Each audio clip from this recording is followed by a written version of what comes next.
Hari-hari Raka berjalan di antara dua dunia.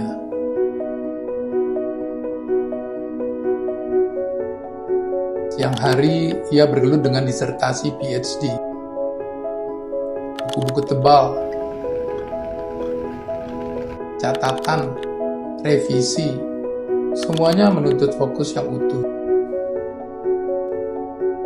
Namun pikirannya tidak pernah benar-benar hadir.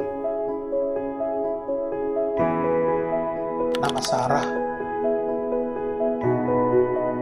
selalu muncul di sela-sela logika yang ia susun.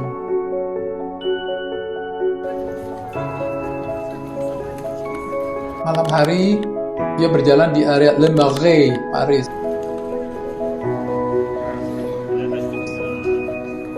Pepohonan hijau mulai tumbuh.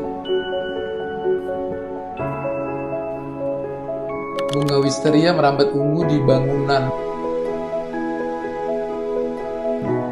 Lampu kota menyala indah. Ini musim semi.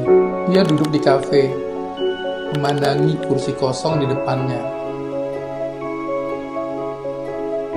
Membayangkan Sarah ada di sana.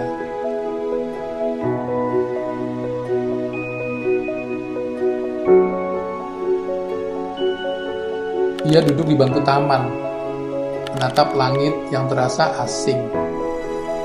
Ia berdiri di toko buku yang sangat culture,